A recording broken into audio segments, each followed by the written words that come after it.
Well, good afternoon, everyone. I'm Dorothy Barnett, Executive Director of the Climate and Energy Project, and your host for today's webinar. Today, we are kicking off a series of workshops funded in part by the Kansas Health Foundation to help prepare Kansans to run for office. We're excited to be partnering with some terrific organizations for this series, starting with Mainstream Coalition and the Voter Network.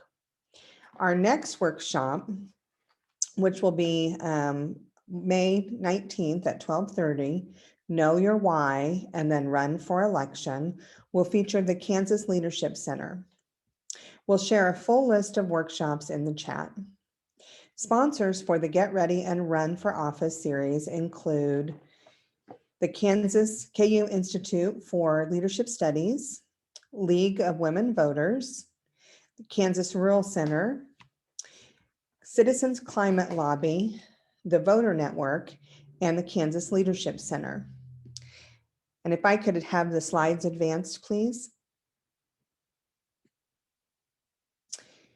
Next slide, please. Let me begin today's event by telling you about the Climate and Energy Project, sometimes referred to as CEP. CEP builds resilience in Kansas through equitable clean energy solutions and climate action. Established in 2007, CEP programs address clean energy, climate resilience, climate and energy policy, and civic participation. Initially focused on renewable energy and energy efficiency as economic solutions for Kansas, CEP programs expanded in 2015 to address public health, equity, and justice as critical intersections with climate and energy issues. Climate justice, environmental justice, and racial justice are critical to realizing our vision of a healthy and resilient Kansas. To that end, we support all efforts to alleviate structural inequalities and end institutional racism. Using a collaborative approach, CEP connects people, organizations, and ideas, presents science-based facts, facilitates critical thinking and community engagement, and co-creates equitable and productive solutions. Our work drives climate action, adaptation, reduces risk while increasing community resilience in Kansas. It's my pleasure today to introduce Michael Poppa.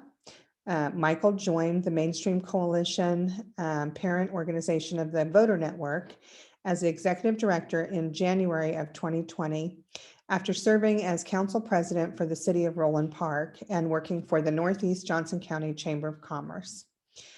We're excited to have Michael here and to have a series of his guests to talk about running for office. So with that, Michael, I'll let you take it away. Excellent. Thank you, Dorothy. And thank you to the entire Climate and Energy Project team for their amazing work that you all do and for inviting us to participate in this important event.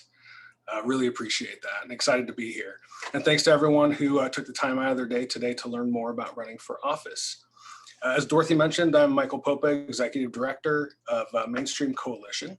We're a 501c4 nonpartisan, nonprofit political advocacy organization in Kansas. And together with our affiliates, the Voter Network and Maine PAC, we're dedicated to creating a more representative and responsive government through empowering informed participation and meaningful action in the political process. And that starts at the local level. So right now, quickly, I'd like to invite everyone in the Zoom room to put your name, your location, and the potential office that you're seeking or the reason for you attending today, just so the panelists and I have a better idea of where you're from and what you're looking for. Just an FYI, this panel is an abbreviated version of a half-day workshop that Mainstream hosted in April. So we'll be giving a pretty high-level overview of running for and serving in elected office. Probably don't have time to get into the weeds, but the panelists and I will pop our contact information in the chat, and then we're happy to be resources for you. So please feel free to reach out if you have questions. Right now, I am also putting a link to today's agenda/getting started guide in the chat. So please feel free to reference that during today's panel. I am really honored today to be joined by some community leaders ranging from candidates to current elected officials. And so I'd like to introduce today Commissioner Becky Fast, Johnson County Board of County Commissioners, District 1. Stacey Knoell, 2020 candidate for Kansas Senate District 9. And Mayor Mike Kelly, City of Roeland Park, and he's also the co-founder of Climate Action KC. Welcome. Thank you, Michael. Happy to be here. And thank you so much to Dorothy and everybody from CEP for inviting us to participate. Thank you. Excellent. So I want to give each of you a chance to give us that essential, that why, what compelled you to run for office. And Mayor, since you just spoke, why don't we start with you?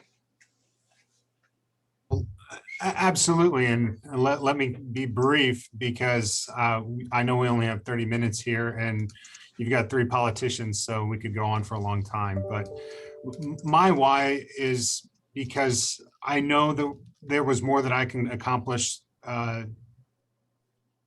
within the city of Roeland Park than just working by myself. I knew that the decisions that are going to be made in Roeland Park in the last 4 years would affect Roeland Park for the next 20. And I knew that if I was making an investment in the community by raising my family there, that I wanted to be involved in those decisions. So really it's because I care about the place that I live, and I want the character that I see within our community to be reflected in our governing body. Excellent. Thank you, Mayor. Commissioner Fast. Yes, thank you for hosting us. What a great workshop. So for me, I first ran for Roeland Park City Council, and what I think for all of us, there is a central issue that inspires us.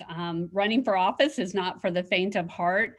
I had served on the sustainability committee for Roeland Park, and I had growing concerns about the lack of care the city was taking for our parks. We didn't even have a park budget. The park right next to my neighborhood was falling apart.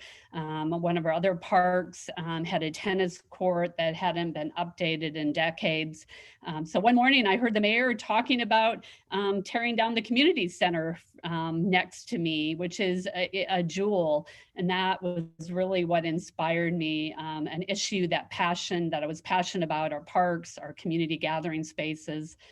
And so served 2 terms on the Roeland Park City Council, was Roeland Park City Council president, and then was inspired to run for Johnson County Commission. I have my master's in social work and public administration, and the growing mental health needs in our community, the growing gap for affordable housing. I didn't see those voices on the commission. I didn't see the expertise. Often when you look at a governing body, there's a mix. Every board of directors needs a mix of backgrounds, and there was no one with a background in health and human services, and was really passionate about our senior services, our persons with disabilities. I have a brother with Down syndrome who I've spent most of my life fighting for him to have, the same equitable access to public education.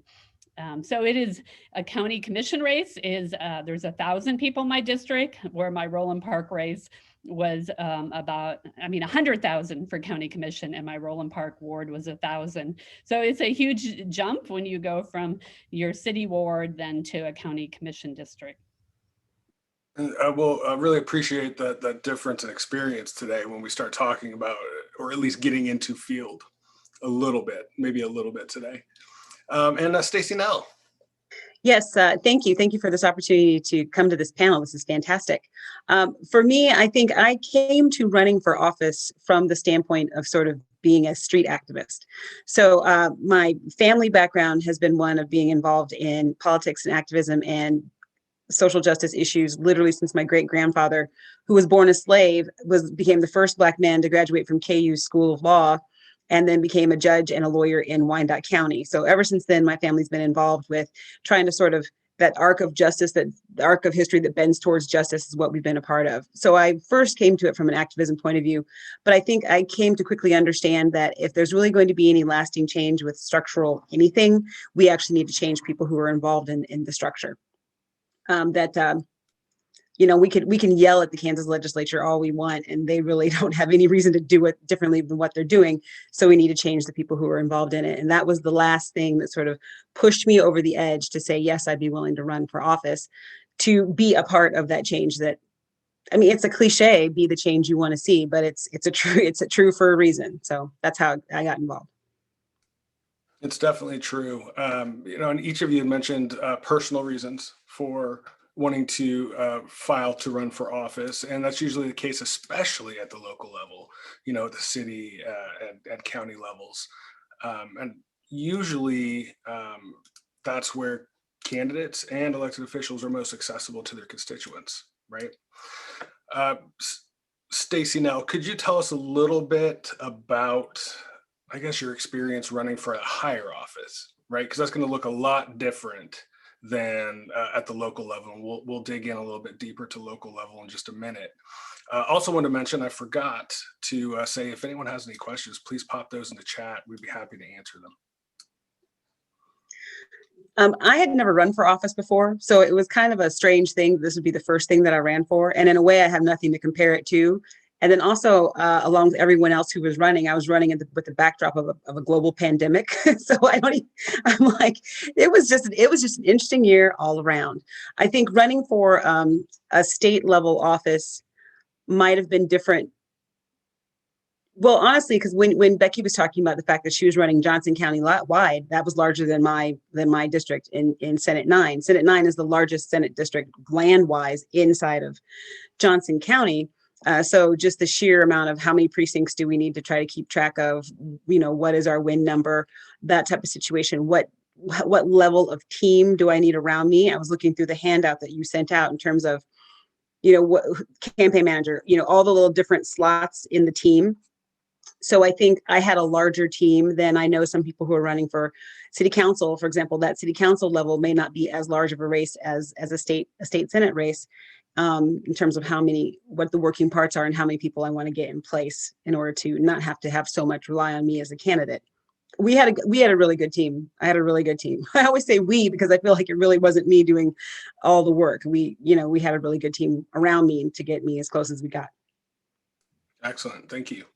And so I was looking over some of the questions from the attendees that they, when they registered for the event, they put some questions in. And so one of the questions that, there were a couple of pretty relevant questions there. How do I file? How do I start asking for money? How do I build my budget? But let's start with how to file, right? I think that's probably the most daunting experience that I've ever gone through anyway. Mayor Kelly, would you like to talk a little bit about that, your experience with filing? Well, I go see my friend Fred Sherman at the county election office, I guess is the technical requirement. But to file, you need to do your research, I think. I think making sure that you understand what the position is that you're seeking, what's going to be the requirement, what's going to be the buy-in for not only you, but your family. Because if you're looking at the local level, the compensation doesn't match the hours that you're going to put into it. But also having an idea of what issues are important to you, your community, what your win number is going to be, and calculating that. The county election offices all have great information on past elections, and having a team in place. I can't tell you how important it is to have some people that help not only with the technical parts of your campaign, but keep you sane, keep you focused on the end goal, keep you focused on message, because you will get granular and hyper focused on specific things, or how your opponent may have, wronged you, or what so-and-so said at the doorstep that is just going to eat away at you. And having those people that can bring you back to reality, to bring you back to your why, is so incredibly important. But for choosing to file, it's relatively simple.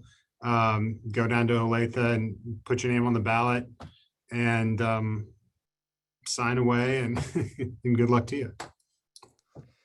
And we did include some links to various county clerk and election offices in Kansas on the agenda / getting started guide. And so I know for sure Johnson County and Douglas County do an amazing job of giving you all the information that you need to file your candidacy. If I remember super correctly, easy. Filing was the easiest thing I did to that point. Like, it was harder for me to get the bank account set up and the PO box set up and the act, like everything else. I remember when it came down to filing, I was like, well, that was easy. It was the easiest part. It was just, for me, it was working up the courage to actually do it. I don't know if courage is the right word, but for me, it was a little bit daunting. Wow, I'm really doing this, right? And Commissioner Fast, I think last time in our April workshop, you had mentioned about something about bring your family, bring your friend. This is a great time for a photo op, right? Yeah, I would, when you first of all, you sit down, with your friends, community groups you're involved with, you listen to them, get their feedback. But then when you finally decide to do it, I'd really encourage you to go live. The day I filed, I went live on a website, live on a Facebook post, sent a press release to the Shawnee Mission Post. That is one of the best media you will get the day, some people file and then they announce later, but you want to control that message and what are your issues. If you file and then it gets in the Kansas City Star, well, then you're not often prepared to what are your issues. So I would really, encourage the day you file to be able to go live with all your social media and your press release. Why are you running? And that, that takes time, emotionally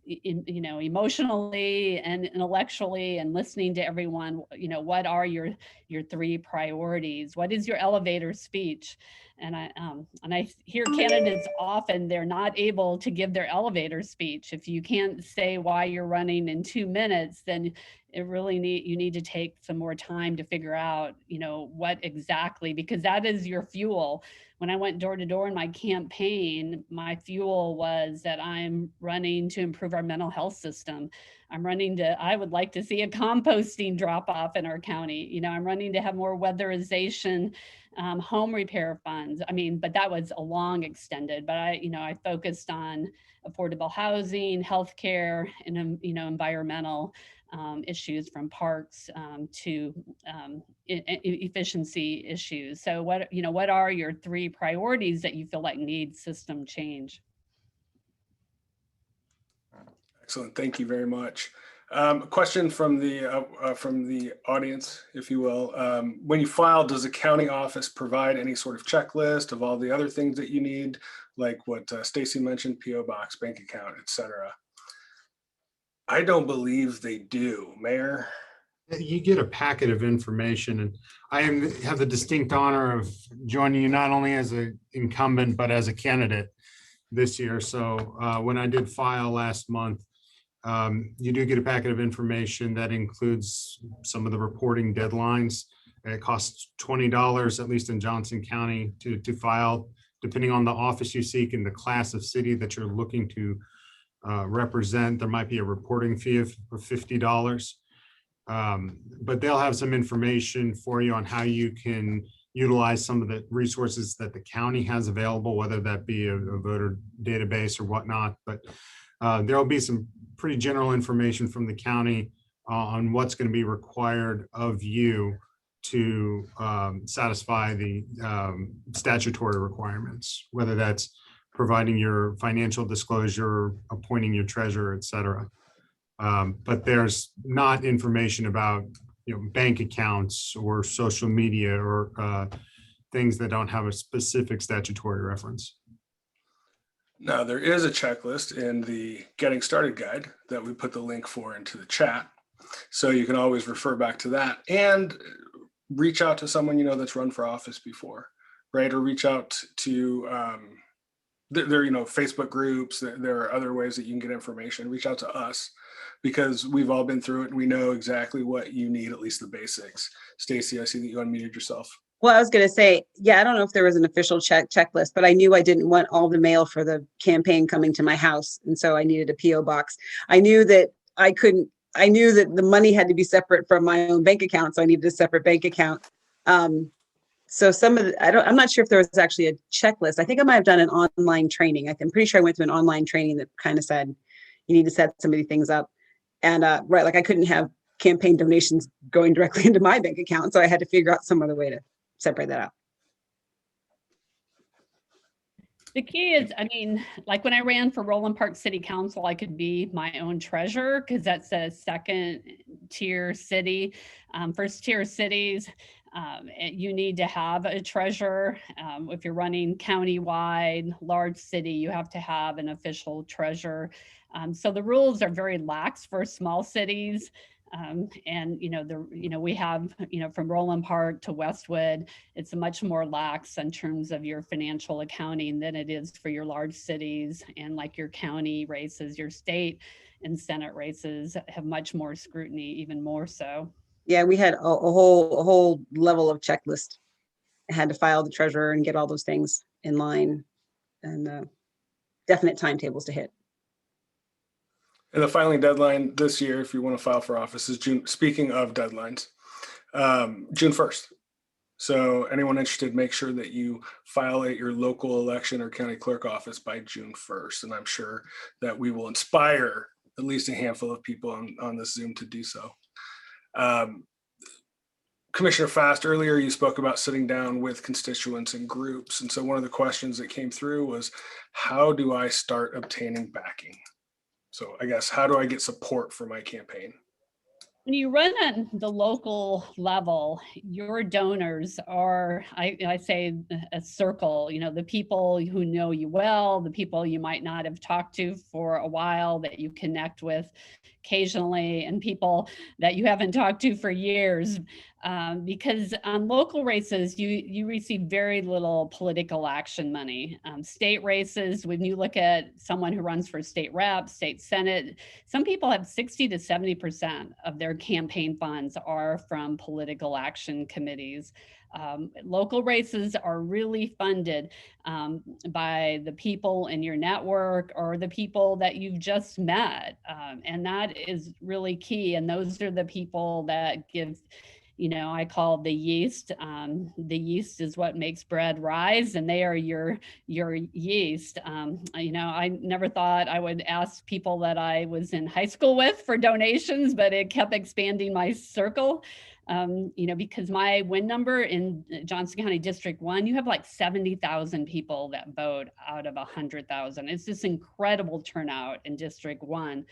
And so, my win number was half of that 70,000. And so to reach that many people, a person needs to I raised 50,000, but I should have probably raised 100,000. But it's really difficult often in local races because you don't have the political interest, which is good too, because local races are funded by people, who live in your community or know you and believe in you. It's not, most of them are not funded by these outside political interests. I'm glad you mentioned that. Let's get into a little bit of fundraising, because that's always kind of, the elephant in the room for potential candidates, or one of the biggest hurdles to filing, I think, is, oh gosh, I have to ask people for money. So it's kind of a twofold question. First, two of you have mentioned win number, so would love for someone to explain what a win number is. Two, then who do you ask first for money? So after you can let us know what a win number is, who do you ask first for money? Anyone jump on in. I'll talk about the win number. I'll let you guys talk about the money. So the win number, we looked at past elections for the Senate district that I ran in, considered what the turnout was, what the population was, and what the win number, how many votes did the winning candidate get? That's the win number, is how many votes does it take to win, is your win number. So given that the last time this seat was contested was in 2016, we looked at the winning candidate and how many votes she got. Now, we knew that this race in 2020 was going to have an incredibly higher turnout. A lot more people, first of all, live in the district. There's going to be more people coming out to vote. So we assumed that there was going to be more people overall. So I took her win number from the incumbent's win number, and we added like 2,000 votes. Because we knew if she won with 60%, and I should say, she won with 60% of the vote. Okay, so that number that she got was 60% of the vote. I don't need to win with 60% of the vote. I just need to win with 50% plus one vote, right? So we knew that wasn't going to necessarily be 60%, but we calculated that we would need to get at least that in order to get to 50%. As it turns out, we were right. As it turns out, we actually hit our win number. As it turns out, the other person actually had more votes, but because the turnout was just so high in 2020, it was an incredibly high turnout. So win number is calculated based on how many people are in the district, what we project voter turnout was going to be, what past trends have been, how many votes had people had to get to win in the past, and then there's a little bit of guesswork projecting ahead in terms of how many people are in the district, how many people will turn out to vote. Traditionally, municipal elections have a much lower turnout than presidential year elections. So I know, for example, the win number for the person who's running for an Olathe at large, which is about the same size land-wise as the Senate 9 district, their win number is much lower because turnout is much lower. That's just essentially it. So win number is maybe calculated a little differently depending on what election year it is, if it's an off year or if it's a presidential year. But it's essentially looking at past election results and taking some projection forward. Yeah, and I'd agree with all that on the win number, but always add a percentage, especially if you're in Johnson or Douglas County, because voter participation continues to increase. And we've got good organizations that are leading the voter project or other things to help drive turnout between that and the league and others. Don't just look at what it take last time. Add a little bit to give yourself some padding of the additional turnout and hopefully additional opportunities for people to vote within the state that now exist. Let me talk a little bit about money, and Becky mentioned it. Your inner circle, the people that convinced you to run, are the first people you ask for money, because if they wanted you to give of yourself to run, it is only traditional that they be the ones that seed the campaign. I hate asking for money. It is my least favorite part of being an elected official. I think a lot of people are going to tell you that because, especially in a pandemic, money's tight, and to do it and ask for people's hard-earned money to be a local elected official, they're going to ask. There's two things that I found was successful. One, tell them why it's going to personally benefit them, whether it's going to be you're going to invest in parks or infrastructure, or whether you're going to lower the mill levy, or whether you're going to focus on regional cooperation on climate action. Tell them why it's going to benefit them personally. And then when you ask, don't just say, can I have $100 or can I have $50? Tell them specifically what your $50 is going to be spent on. If you give me $50, that's going to put signs in 10 yards. If you give me $100, that's going to put a mailer at 150 households that tells them all about Mike Kelly. Give them an idea of how you're going to use their money responsibly and how that's going to further the good things that you're going to do for them when you get elected. So that's really great information, but how do I even make that budget? Right? Like, how do I start to build a campaign budget? How much does it take to run a local campaign? And obviously that's going to be variable. And before anyone answers, I just want to let everyone know I'm popping in to chat some of the different county campaign finance report websites so that you can do a little bit of research. And go, panel. Well, the budget is really dependent again on what Stacey said, the win number, how many people that you have to connect with. In my Roeland Park City Council ward, I raised 5,000 and probably more than I needed to. I mean, I needed to connect with 500 people. You know, the wards in Johnson County are fairly small, and you can overcome, if you don't raise that much money, you can overcome on city council races by going door to door with your friends, touching those doors 2 to 3 times, calling them. I would say for most city council wards in Johnson County, I mean, you should look at between 5 and 10,000. Lindsay Constant, who's a killer fundraiser, I think on her Shawnee council, she raised maybe 12,000, but that's probably at the high end what I see. I mean, I see most people as 5 to 10 on a city council race. If you're running for mayor of Overland Park, that is high stakes. That's like, because the development community is very engaged in Overland Park. And if it's contested, you're going to need to raise more. I bet those candidates will probably need to pull in 100,000. Olathe is also a very large city council district. I mean, that's like running for state senate when you run for city council in Olathe. But most of the city council, you can do it. And if you put more shoe leather in, you don't need to raise as much. And so if you want to send a postcard, you're looking, at 50 cents per postcard. So if you have 1,000 people and you want to mail them 3 times, and you want to do some social media, I mean, it's doing the math. How many times do you want to mail them? How many times, do you want to touch them through Facebook, digital messaging? So it's really looking at the number of people that you need to connect with and also your volunteer. I knew running for county commission, I could not hit all those doors. I walked and I had friends walk in certain targeted areas, but there's no way when you're looking at, such a large number of people to connect. But on city, local races, you can. School boards are harder.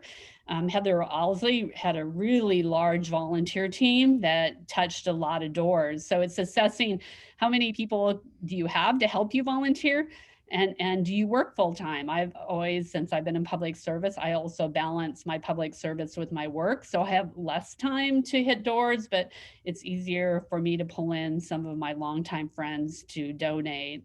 So I think it's that sort of a balance on. But local in Johnson is really a great place to start at the city level because you don't have to raise a lot of money and you can connect with people through door to door and phones. You had mentioned, Commissioner Fast, that you work full time, and that was one of the questions that came through. Can I work full time and do this? Right? I think most of the elected officials at the local level, and I'm talking city, county, school board, have a full-time gig outside of their elected life, right? Or a semi full-time gig. So it's definitely doable. Especially for city, I will say for county commission, it's been really hard. County commission is definitely in the 30-hour range, and we have our meetings all during the week. So you have to have a very flexible job, to be on the county commission. And that is something I'd like to see change because we don't have diversity in our county commission. Before I was elected, there had been only 8 women in the history of the 150 years of the county commission. And we still have no one of color that has ever served on Johnson County Commission. And I really think it's because it's very difficult to balance a job and being on county commission.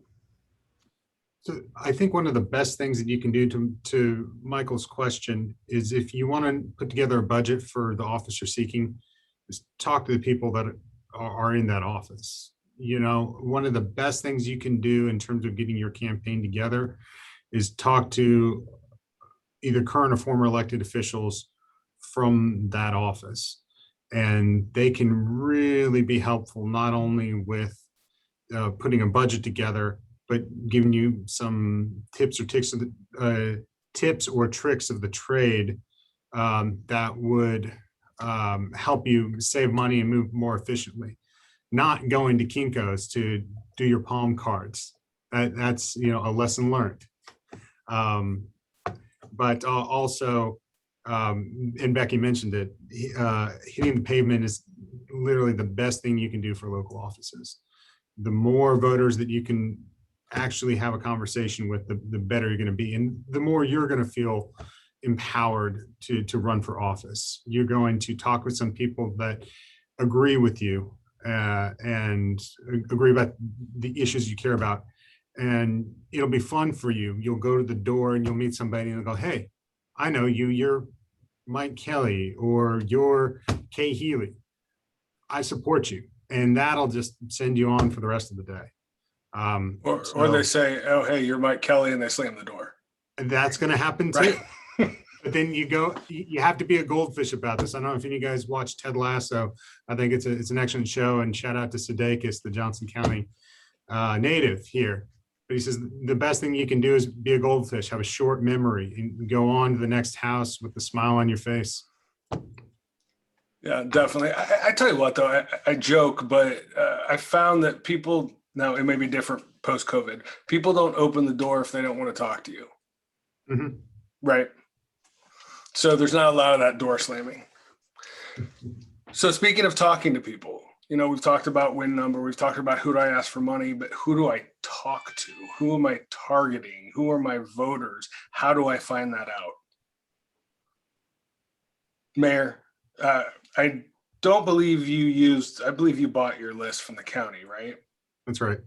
Okay, so if you could talk to that, and then if either Stacey, Knoell, or Commissioner Fass could talk about other ways to get that list. So the good thing about municipal offices is that they're nonpartisan, so you don't have to put a letter next to your name. If you want to, you absolutely can. But they are nonpartisan for a reason, because they want people to hopefully focus on the issues that are important to the community. So you can get the record from the county, and you can look at I think one of the tabs does have if the voter is registered to a particular party. But the information is relatively affordable given what you need to raise and how else you might be able to get information.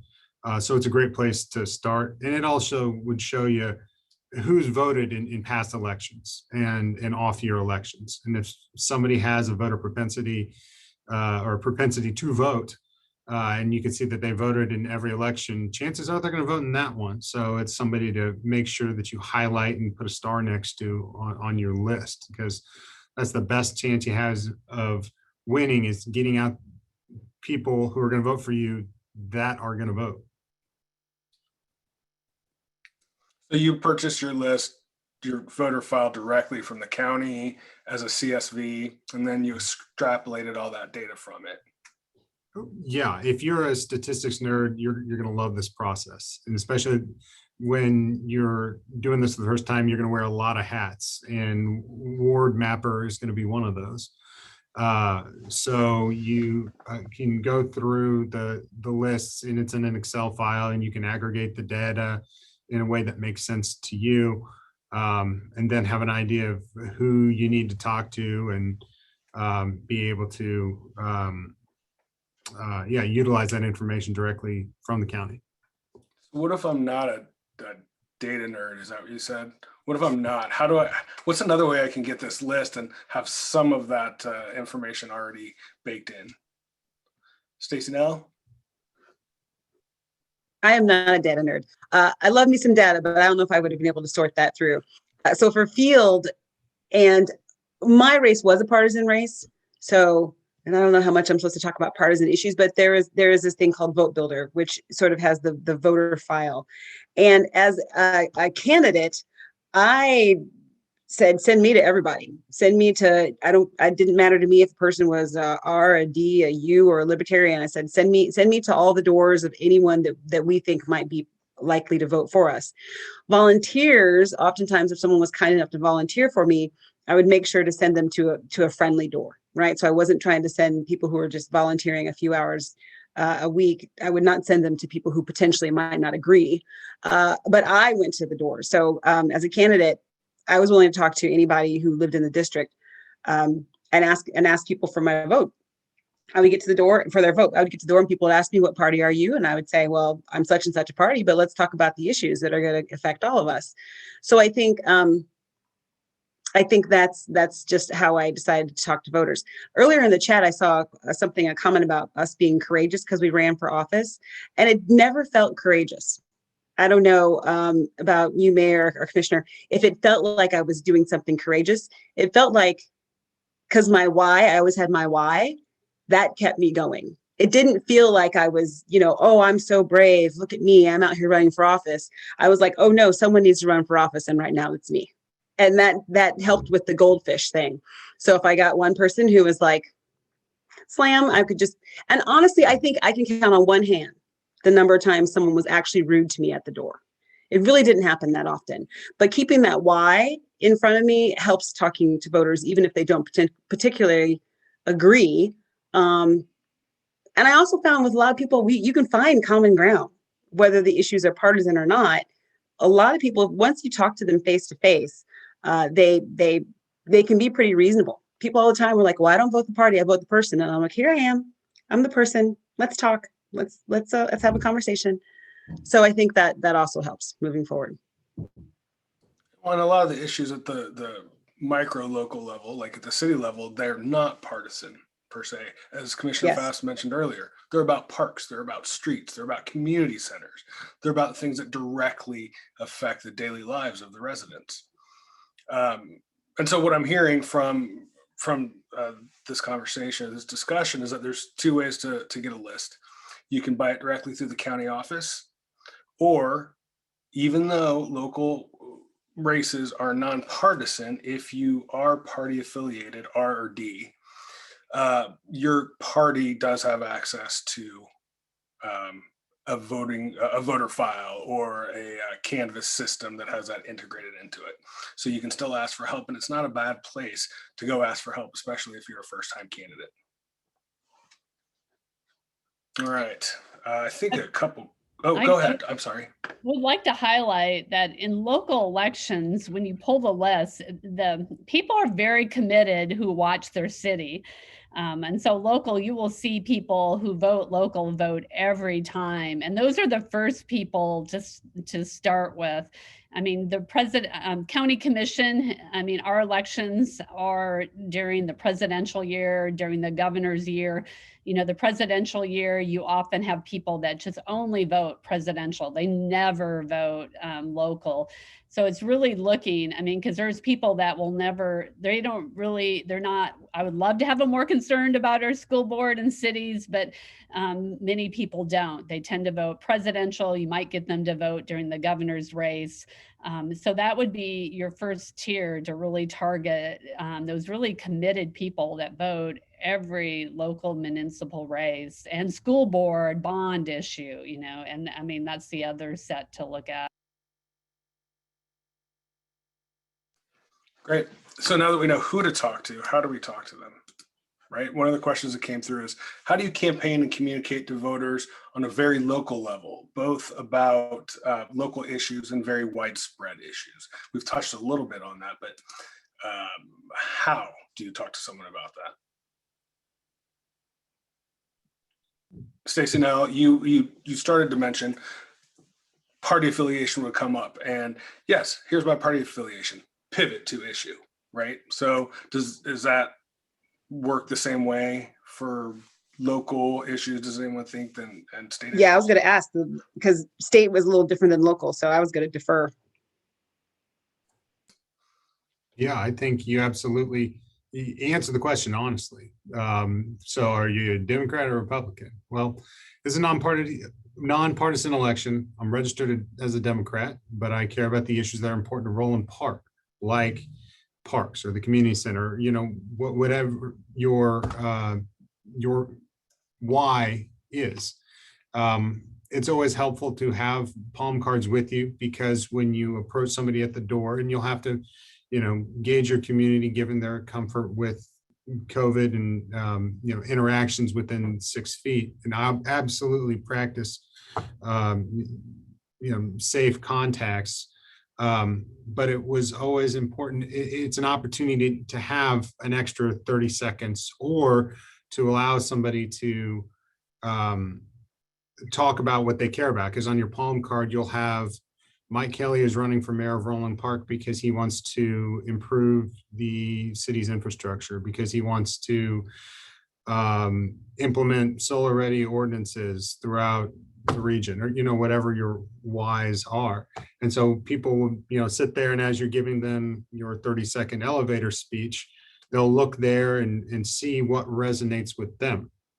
Another thing is, ask them questions, start a conversation about, what's important to you. Go there, not immediately asking for their vote. Always ask for their vote in your conversation. But when you're starting the conversation, don't be afraid to ask them what's important to you. What do you like about living in Olathe? What do you want to see done differently by our county commission? And find that common ground, because it exists. As much as things seem partisan and scary talking to people, there's much more common ground than we give ourselves credit for. So a question came through: what is the right amount of effort to expect to put into a campaign? What is that sweet spot? Do you want to win? Right? Yeah. Make sure you still sleep. Yeah. I mean, it's like there's a certain amount of, I was talking to a candidate who's running for like the city council, and I was talking through, let me answer the question this way. At some point I fell into a schedule. So I gave myself a schedule. These hours a day I'm going to be canvassing. I told my meet and greet coordinator, for example, Sundays, this amount of time, Tuesdays, this. So I blocked off time for different events. I never scheduled anything before 10 a.m., things like that. Like I put myself on a schedule to make sure that, yes, I was working a lot towards the campaign, but I also made sure that I was eating and drinking enough water and getting some sleep. I mean, because otherwise this could potentially just run you into the ground if you let it. So don't let it.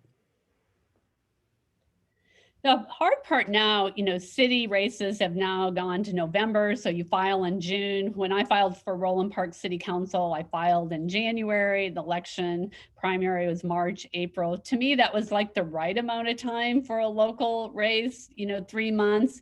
So now when you run for city, it's 6 months, which is a long time for a lot of these small city wards. You really don't need 6 months. You need that for a state rep, state senate raise. So, I would, really, I am really hard at myself, because when you run for office, you're constantly, well, I should be phone calling, I should be asking for money, I should be going door to door. So, you have to look at your time, what is family time, what is friend time, and really be realistic. Work time, how many hours do you have and can you give, so you don't have that I should always be doing more, because it's like mercury when you run for office.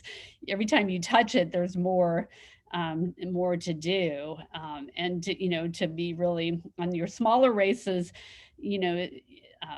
for a city council ward seat, you can easily, go door to door 2 times or 3 times. But if you're running for mayor in Overland Park, I mean, you won't even be able to knock 1 time. So it comes back again, how many people do you need to connect with? And when you do go door to door, often you only get 15 to 20%, of the people there. So you have to do another pass through. But I would, really, be not, to look at your own time, how much you can give and what is realistic for your life, your family, and not be hard on yourself on that, on yourself.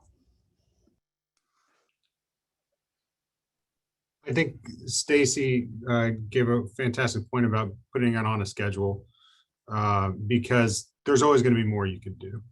You could try to hit the one person on Parish Drive, that the house you've been to 2 times, that is a high propensity voter, but just have never gotten to at the door, and you could keep going and going and going. But a schedule is a fantastic idea.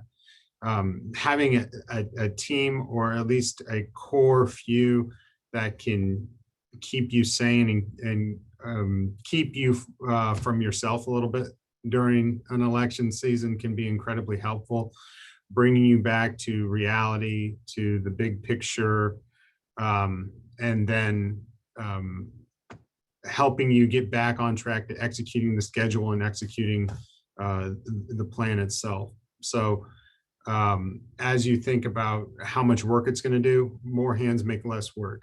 So the more people that you can bring on that you trust to do things the right way, the easier your life's going to be.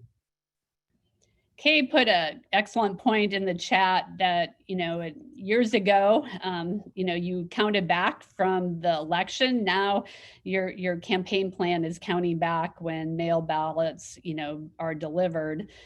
And so Kay, when does, mail ballots start hitting doors? And so you really have to have a plan for in-person voting and for the mail ballot voting.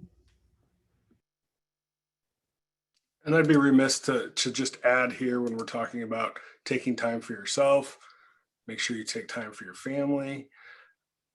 And in fact, make sure, we talked earlier about, getting support, right? How do I garner support or backers? Make sure that your spouse, your significant other, your immediate family, that's the first vote that you get, and that they're on board for you running for office. Because I believe it was Stacey earlier who said, right? She still talks about her campaign team, and it is not just one person running for office. Your whole family will run with you, your friends, your team. And so it can consume a lot of your life, but I think it's definitely well worth it. I had a question about campaign social media, and the question was campaign social media. So I'm going to leave that open. It was even more important this past year in 2020 to have a social media presence, right? A real social media presence. How much did that play into each of your campaigns at the local level, mayor and commissioner? Because Stacey, obviously, it was huge in your campaign last year. How much did it play in your previous races, and how much do you expect that to play in upcoming races? It's a necessary evil.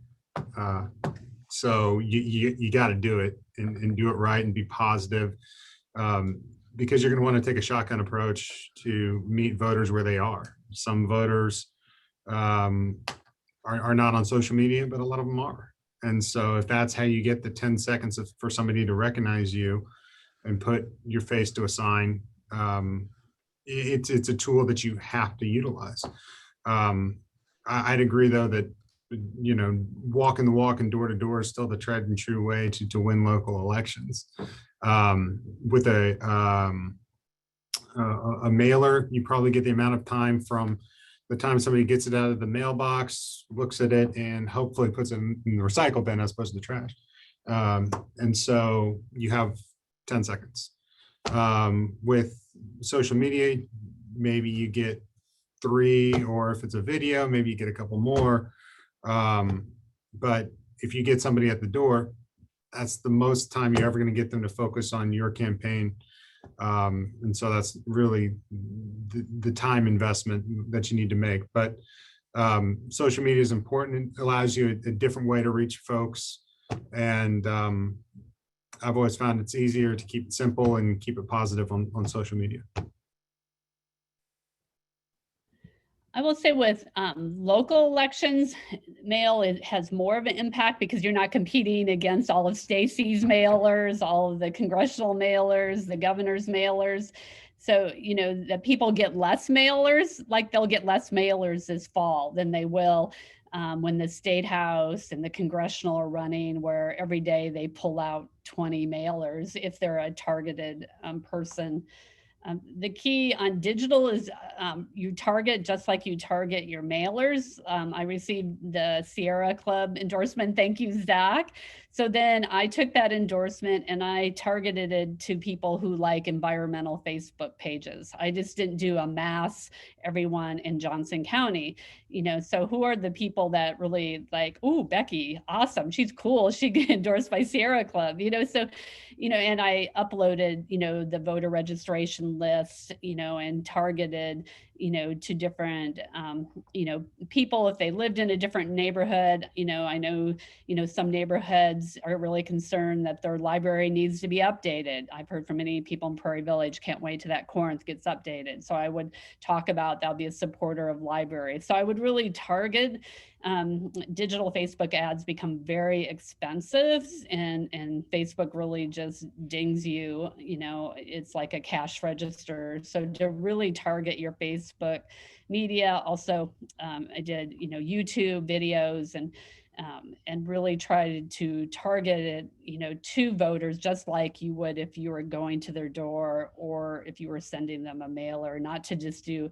hey, I'm going to send out to everybody in the greater Kansas City media market, because that becomes very expensive. Yeah, and then only one little tiny practical thing that a person said to me very early on was to create a brand.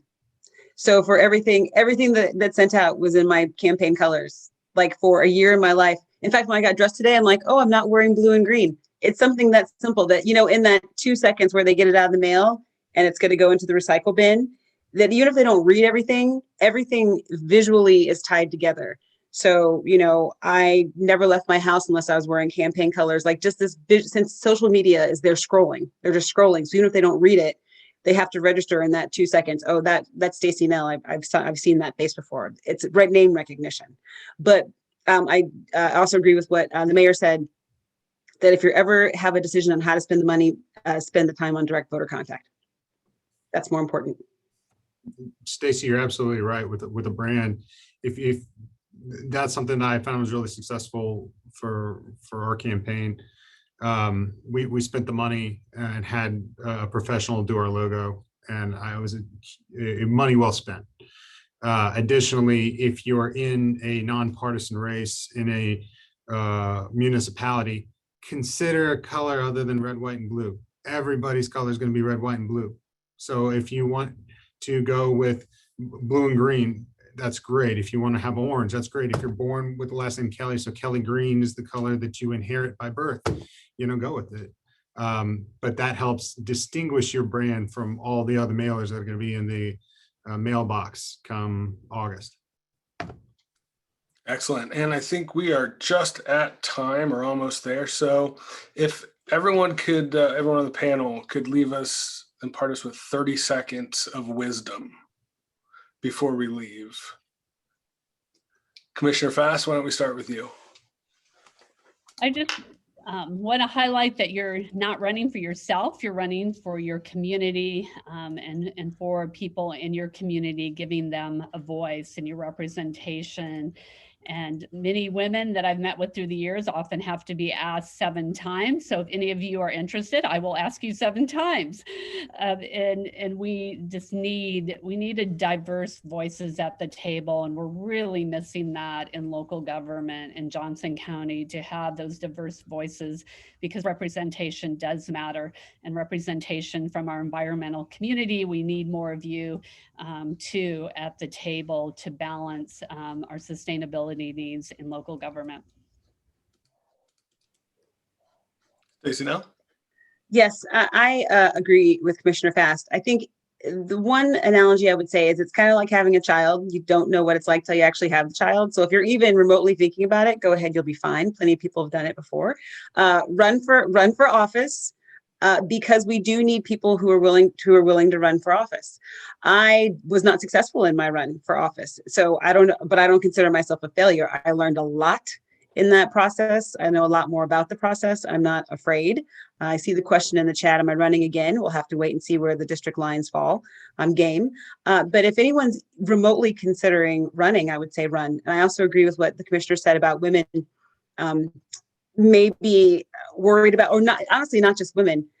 Am I qualified? That question always happens. Am I qualified? Am I qualified? And the bottom line is that I think we're all qualified. If we're functioning adults who have a desire to want to make an impact on our community and our surroundings, then we're qualified, because we will bring to the table our life experience, and that's all needed and necessary. So jump in, the water's fine. Yeah, Stacey hit the nail on the head. You are ready, you can do this, you are qualified. It doesn't take a superhuman to be an elected official. if I'm any indication, literally anybody can do this. So there's not some special gene that all politicians were born with. They're just people that, like you, consider the opportunity to make the community a better place and took the plunge. So I would agree that if you're taking the time at noon on a Wednesday to watch a webinar, you're ready for this. Excellent. Thank you once again, Commissioner Fast, Stacey, Knoell, and Mayor Kelly for joining me today here on this workshop. I really appreciate your experience and your expertise. And thanks to everyone for attending. And Dorothy, Climate Energy Project team, again, thank you so much for having us. If anyone is interested in running, definitely check out CEP's series of workshops coming up, and Mainstream also has a couple of other workshops coming up in June 5th and 12th. You can hear from Commissioner Fast again. She's helping put those together. Thank you. We're going to take a deeper dive into fundraising, into networking, and into field work. So hope to see some of your faces then. And thanks again, Dorothy and CEP. Have a great day. Thanks, everybody. I just want to reiterate our thanks to this great panel and to Michael for putting it all together. We hope this has been an informative and educational workshop for you folks. You can find a recording of this workshop on our YouTube channel, and the slides will be available on our new website, climateandenergy.org. Don't forget to sign up for Know Your Why and Run for Election workshop on May 19th, presented by the Kansas Leadership Center. You can sign up and get a little deeper into your reason for serving. Thank you again, and we look forward to having you join us soon. And a reminder, thanks to the Kansas Health Foundation for supporting this work.